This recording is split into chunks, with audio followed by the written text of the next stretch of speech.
You may have heard him on Risk. He is a 2-time Moth Story Slam winner and a Moth Grand Slam winner. Yes, yes. Please give it up for Craig Mangum.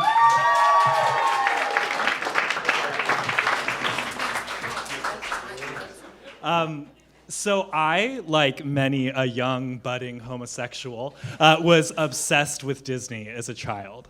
I saw Prince Eric and I knew. It just took some time to admit it to myself. But it was partly my own love of Disney, but also the culture that I was raised in. I came from an Orthodox Mormon family. You may not know this about the Mormon people. They love them some Disney. It's like the weirdest communal love. I have adult cousins who have no children who vacation at Disney World for themselves. Like, they love it. They love the wholesomeness of it, like entertainment that they can watch as a family together. And they love that it is decidedly a prince pursuing a princess in almost all situations. So it came as no surprise to my parents the day that I announced my intention to sing Colors of the Wind from Disney's Pocahontas in front of my entire school. I was in kindergarten. And in what I consider to be a gross abandonment of my parents' duty to protect me as their child, they were totally encouraging of this idea. And they thought it would just be absolutely wonderful. Now, I did go to like a very hippie elementary school. We would have this weekly meeting where everyone would go to the gym and we would kick off our shoes and sing some of the Beatles' greatest hits. But I mean, it's Pocahontas. Like, my generation's Let It Go, right? Like, so I get up there and I'm walking into this thinking like, I got this. Like, I got this in the bag. And I summon my best Vanessa Williams. And I don't want to brag, but like, I killed it, you guys. Like, I killed it. I asked the immortal question, how high does the sycamore grow? Why does the grinning bobcat grin? You know, the really pressing questions of the day. And I thought I did amazing until I got out to the playground when a very large fifth grader walked over to me and in what seemed to be an impossibly deep voice asked, "Hey, are you Pocahontas boy?" I timidly nod yes, and he says, "Dude, you're such a girl." And to my horror, all of the huge fifth graders behind him start to call me Pocahontas boy, Pocahontas boy. And then, like, the kindergartners who were my friends 20 seconds ago join in. Like, they totally abandoned me. And before you know it, I am just, thank you. They were bitches. And I live for the next, week, 2 months, in fear that someone will remember that in their midst is Pocahontas boy.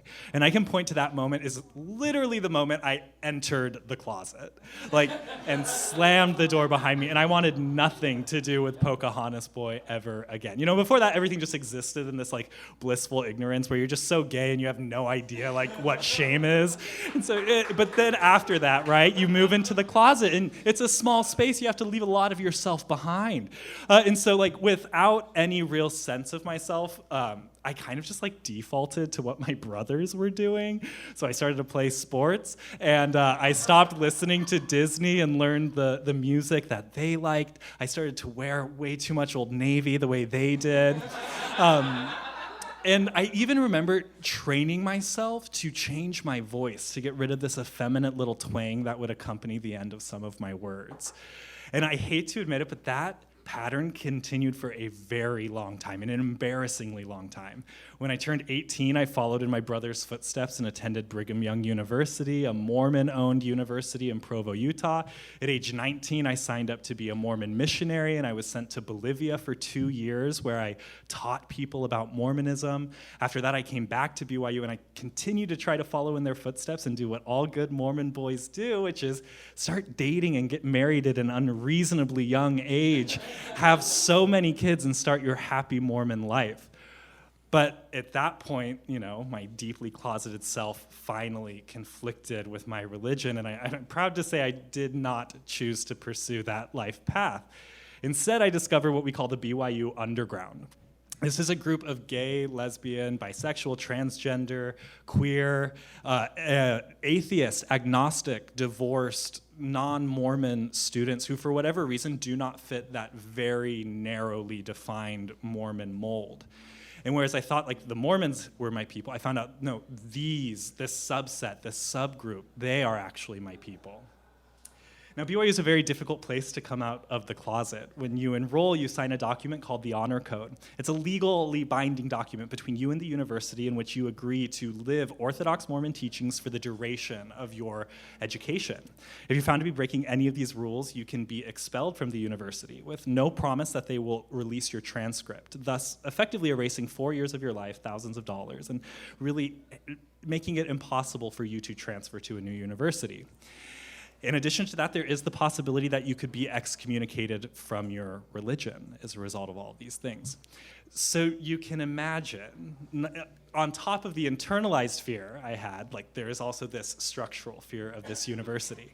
But in a testament to the strength of the homosexual impulse, I found someone I wanted to date, and he was willing, worthy of taking the risk of it. And so we would drive away in his beautiful red Mustang to the exotic Salt Lake City, Utah, far away from Provo. And we would go to dinner without fear of my roommates discovering us and turning me into the Honor Code office and starting this process of excommunication. And we would come back, and we would go to a very well-known makeout park called Pioneer Park. There are a few people who know where that is. Everyone in Pioneer Park knew you had to be out by 1 a.m. Everyone but the queers. Like, we didn't know. And so you can imagine our shock when, after finishing, shall we say, the night's festivities, the cab is flooded with this bright, bright light. And I hear a tap on the window and a deep voice say, "Hands up, unlock the door now." It's the Provo City Police, who are essentially eyes from The Handmaid's Tale. They're notorious for leaking to the university any students' legal troubles. So if you were like drunk driving, BYU magically finds out and you're immediately kicked out. So I am immediately horrified. I'm also butt naked, and so I dive under a comforter that is there, and we open the door, and I am greeted by this voice that starts to demand our IDs. He explains, and it's a police officer. He explains to me that because we are in a public park, we will very likely be charged as sex offenders. And as a result of that designation, kicked out from any university. But then there's something that clicks in his voice. And I start to hear lines from like sermons I had heard at church about how he found this to be like morally reprehensible, disgusting to him. And he calls for backup. I mean, like, I'm literally butt naked under a comforter. Like, I'm not going anywhere, sir. You win. And while all of this is going on, I hear something click, and it's my iPod Shuffle, which had been, giving us a very sensual Al Green clicks. And suddenly the car is filled with this booming voices of what sounds like angels. And I kid you not, while I am being accused of being a sex offender, the Mormon Tabernacle Choir begins to play in the background. Conjure up my own definition of hell, and it is literally me being arrested as a sex offender with the Mormon Tabernacle Choir as the soundtrack.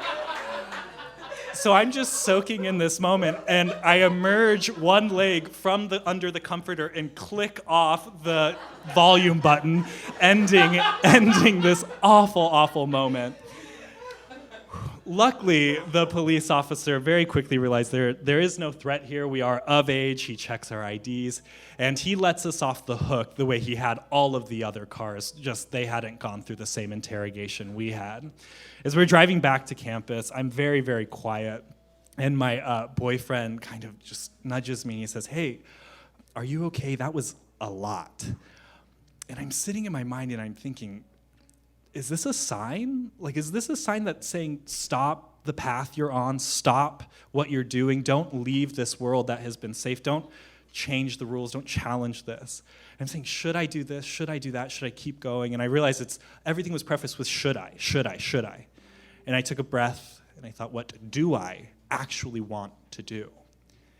And I realized I wasn't ashamed of this thing I was doing, and how silly it was that these men were trying to make me feel bad about the first authentic romance I had ever felt. I realized that Pocahontas boy was out. He wasn't going back. He would never go back, and I would never allow him to feel ashamed again. Thank you.